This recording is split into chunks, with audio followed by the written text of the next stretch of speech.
Bonjour mesdames, messieurs, je me nomme Biei Makali Emmanuel, je suis professeur à l'université de Kinshasa et plus précisément chef de département des sciences de l'environnement. Mais je suis en même temps assistant technique principal du conseiller spécial du chef de l'État en charge de l'environnement et développement durable. J'ai dirigé pendant 8 ans la régie d'assainissement et des travaux publics de la ville de Kinshasa, RATPK en sigle. La présentation que nous allons faire ce jour s'intitule « Problématique des déchets et impact de l'économie circulaire pour une durabilité environnementale dans la ville de Kinshasa ». La première question qu'on peut se poser, c'est de savoir est-ce que réellement il y a un problème avec les déchets dans la ville de Kinshasa. Mais lorsqu'on voit toutes les images, toutes les photos, les vidéos qui passent sur la ville de Kinshasa, là par exemple, on voit tout un tas de déchets plastiques qui occupent une rivière. Et donc la rivière est complètement couverte de matière plastique à telle enceinte qu'il y a même des gens qui peuvent traverser cette rivière-là sur les matières plastiques. On voit comment les canalisations sont bouchées par des déchets et en plus, parfois, à côté des marchés, vous trouvez des flaques d'eau pleines de déchets et les denrées alimentaires sont vendues dans ces conditions-là, parfois même à même le sol. Et les 2 dernières images nous montrent un site où tous les camions vidangeurs des matières fécales, des fosses septiques, vont déverser leur contenu simplement parce qu'il n'y a pas un système centralisé des égouts au niveau de la ville. Et donc, ce sont des systèmes individualisés et il faut tout le temps vider les fosses septiques. Mais ça pose problème parce qu'il n'y a pas une destination réelle connue. Donc, le problème est assez sérieux pour cette ville, notamment la gestion des déchets, l'insalubrité, les maladies récurrentes qui sont liées aux conditions sanitaires du milieu. Et les solutions, bien sûr, passent par la connaissance réelle des déchets et leur caractérisation. Disons un mot sur la ville de Kinshasa. C'est une grande ville, une superficie de près de 10 000 km², dont 2 500 km² sont habités. Et vous comprendrez qu'il y a une bonne superficie qui n'est pas occupée. C'est notamment les plateaux de Bateke. À l'heure actuelle, on nous parle d'une population d'environ 15 millions d'habitants à Kinshasa. C'est énorme. Et lorsqu'on compare avec une superficie de 2 500 km² habitée, vous voyez qu'il y a une densité de près de 6 000 habitants au kilomètre carré. Et ça, c'est assez impressionnant. Nous avons dans cette ville 365 quartiers, 8 769 rues et avenues et environ 600 000 parcelles. C'est vrai que le nombre de ménages dépasse parce que dans certaines parcelles, vous trouvez 2, 3, 4 ménages. La production des déchets, à l'heure actuelle, est estimée à 9 000 tonnes de déchets ménagers solides par jour. Et les déchets liquides ou les eaux usées sont évalués à 400 000 mètres cubes par jour. Alors, en moyenne, on dit que à Kinshasa, un habitant produit 0,57 kilos de déchets par jour. Ça dépend du type d'habitat. Et ces déchets ont été caractérisés. Ça a une masse volumique qui varie entre 170 et 300 kilos par mètre cube. Et un pouvoir calorifique assez moyen qui varie de 24 000 à 70 000 joules par gramme. mais c'est assez humide, ce qui veut dire qu'il ne faudrait pas envisager l'incinération des déchets dans le cas de Kinshasa. Alors, quel est le circuit réel des déchets dans cette ville?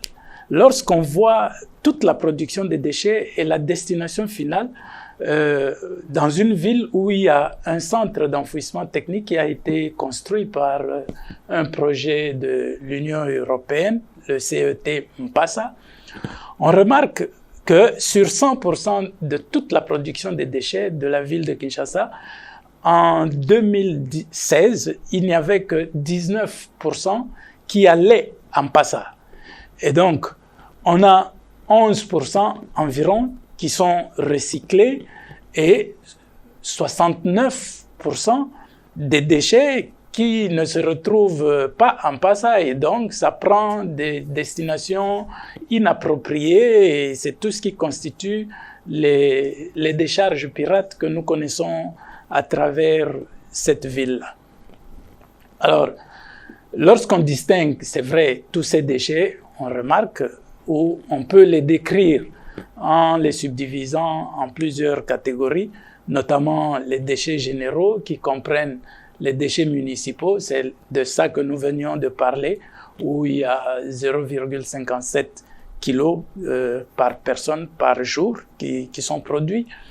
Il y a toutes ces matières de vidange dont nous venons de parler qui constituent aussi une préoccupation parmi les déchets. En plus des déchets municipaux assez spécialisés, notamment les piles que nous produisons dans nos ménages, les déchets électriques, il y a avec tous les frigos abîmés, les téléviseurs, etc. À côté de ça, nous avons tous ces déchets industriels qui, à l'heure actuelle, ne sont pas encore très bien identifiés. Ce qui fait qu'on les inclut dans les déchets ménagers lorsqu'on évalue les quantités de déchets. Mais bon, c'est estimé à environ 1 kg par habitant par jour. Alors, tous ces déchets industriels font partie justement de catégories de déchets. Mais il y a une autre catégorie qu'il ne faut pas négliger, les déchets hospitaliers. C'est vrai que de plus en plus, il y a des études qui sont menées là-dessus. On sait actuellement les caractériser. Nous avons à Kinshasa environ 2080 formations médicales et imaginez toutes les quantités de déchets qui sont produites à ce niveau-là, qui bien sûr sont quantifiées en termes de nombre de lits, parce que les études ont montré qu'environ à Kinshasa, un lit de malade produit à peu près 2 à 3 kilos de déchets par jour. Mais on remarque curieusement que en considérant les déchets hospitaliers, c'est-à-dire tout ce qui sort des hôpitaux, 65% environ, ce sont des déchets municipaux solides qui peuvent prendre des filières des déchets municipaux. Donc il y a une petite fraction seulement qui constitue une préoccupation réelle au point de vue sanitaire et médical.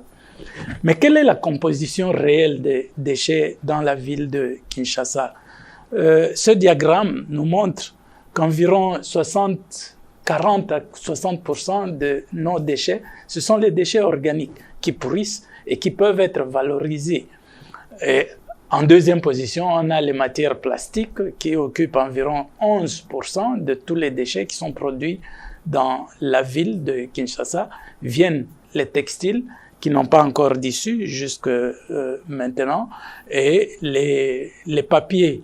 Donc, il y a finalement une petite fraction de déchets seulement qui ne sont pas du tout valorisables au niveau de la ville de Kinshasa. Et ça, c'est assez important parce que ça peut donner lieu à des filières de valorisation. Lorsque nous parlons de l'économie circulaire, en fait, on doit voir comment tous ces déchets peuvent être valorisés de manière à ce que ça devienne une matière première qui rapporte justement des finances qui peuvent donner lieu à des emplois viables par ces déchets-là. Mais les opportunités de recyclage et l'économie circulaire, c'est vrai, au niveau de la ville de Kinshasa, ça demande des préalables. Mais quels sont ces préalables-là? Lorsque on mène des enquêtes, les enquêtes qui ont été menées au niveau de la ville de Kinshasa montrent que finalement, suivant l'habitude de trier, puisque c'est la condition lorsque nous devons faire une économie circulaire, il faut commencer par le tri des déchets à la base. Mais les enquêtes montrent que la population finalement n'est pas encore très disposée à faire le tri. Lorsqu'on considère 3 communes de la ville de Kinshasa, une commune nantie, une commune moyenne et une commune qui a un niveau assez bas. Et c'était des enquêtes qui ont été menées respectivement à la Gombe, à Kalamu et à Kimbanseke. On remarque quand même qu'il y a des gens qui essayent de trier les déchets. C'est vrai qu'à Kalamu, c'est très peu. Pourquoi? Parce que les maisons, la structure des maisons à Kalamu, c'est des maisons dont le sol est pavé, le sol est bitumé et il n'y a pas moyen de faire le jardinage. Par contre, à la Gombe et à Kimbanseke, il y a assez d'espace, ce qui fait que beaucoup de gens font le tri pour utiliser la matière organique dans le jardinage ou la pelouse. Mais quelles sont les raisons réelles qui poussent les gens à ne pas faire le tri au niveau de la ville de Kinshasa? La grande partie estime que c'est inutile.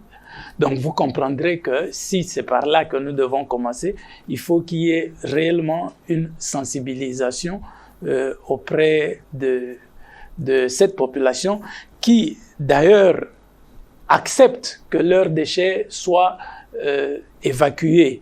Et c'est vrai qu'ils offrent un certain prix pour ça, ce qu'ils sont à mesure de payer. Et on verra que la majorité, finalement, estime qu'ils peuvent payer 2000 francs congolais par mois pour que leurs déchets soient évacués.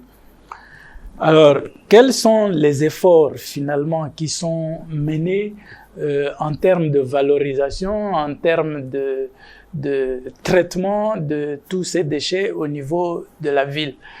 Il faut reconnaître que depuis 2004, il y a toute une série d'arrêtés, parfois même de décrets, qui interdisent la production, l'utilisation, la vente des matières plastiques.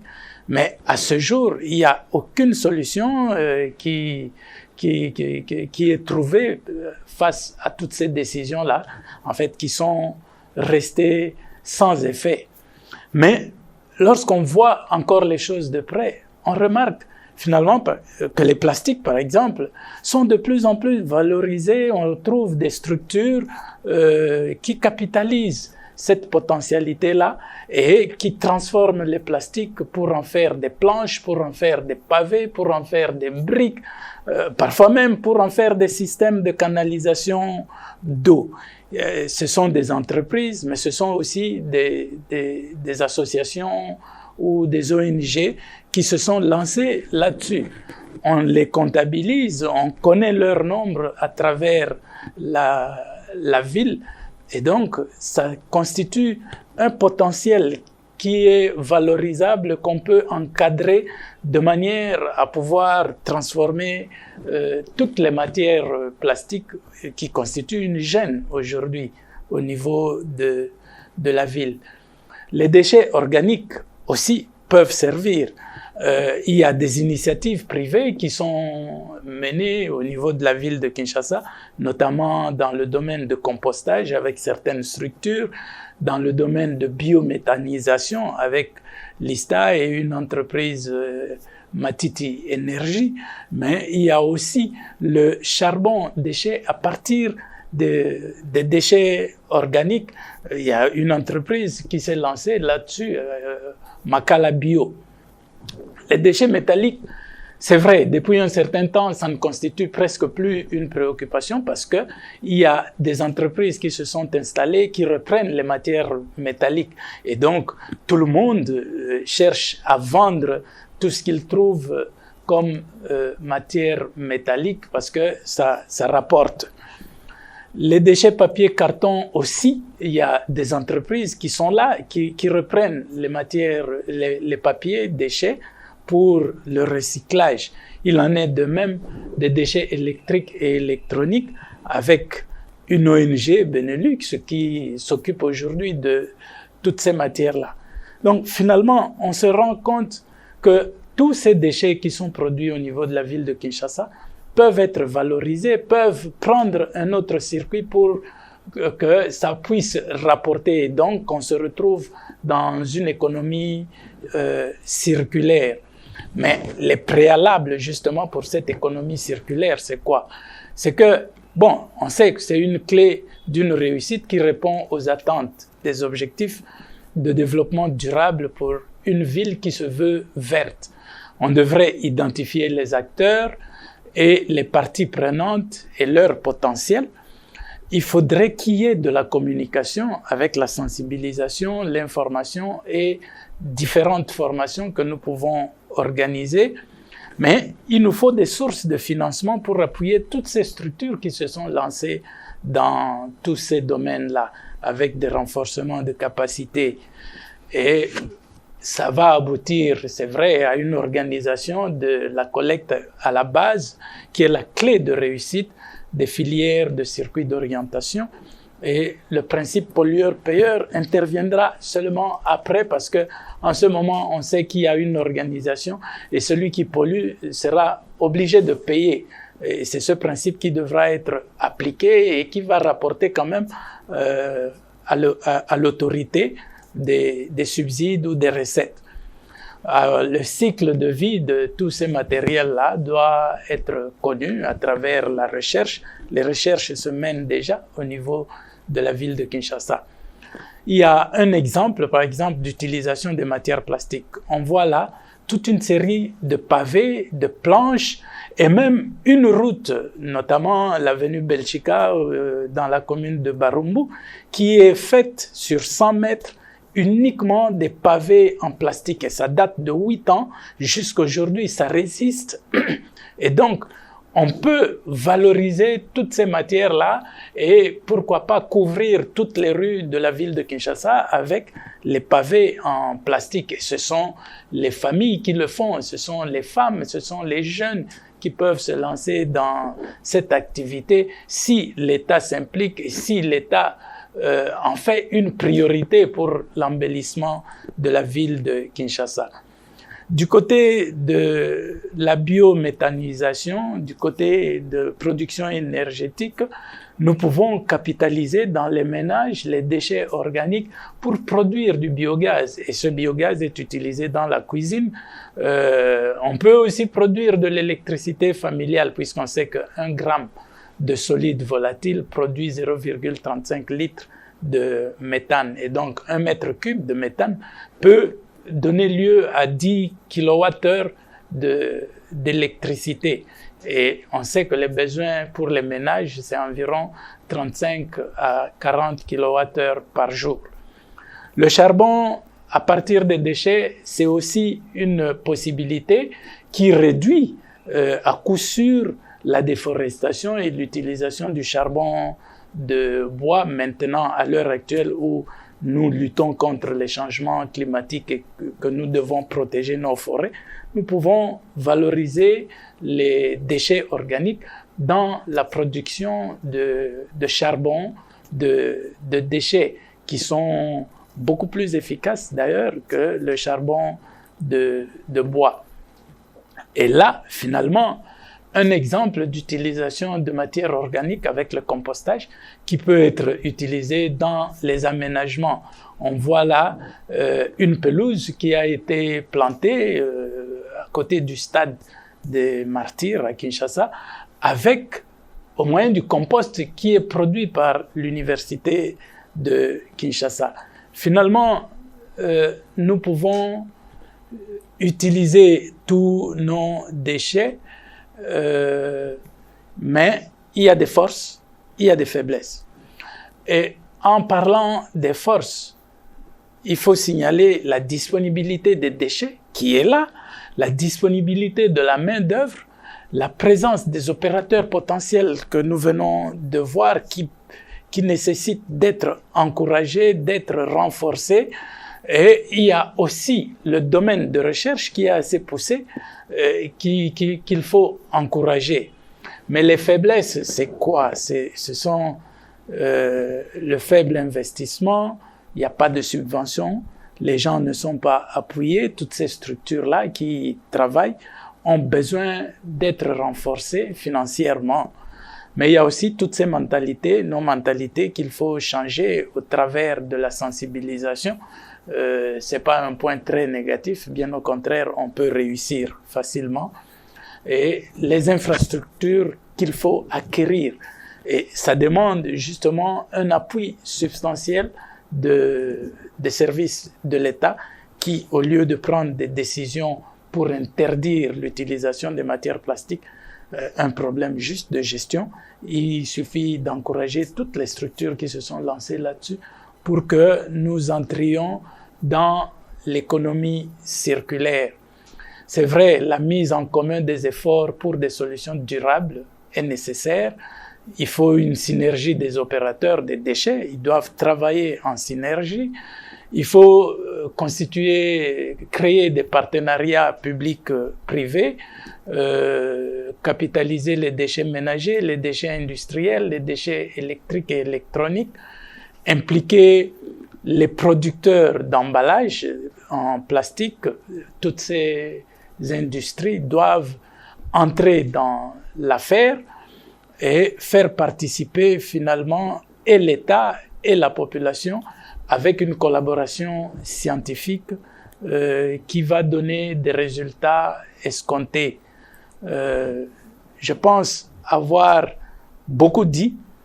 En un temps record, nous avons présenté la ville de Kinshasa avec tous ces problèmes, mais toutes les opportunités qui se présentent par rapport à tous les déchets qui sont produits au niveau de la ville de Kinshasa. N'oubliez pas que c'est environ 9000 tonnes chaque jour qui sont produites et qui peuvent donner du travail, qui peuvent rapporter énormément de bénéfices en parlant de l'économie circulaire.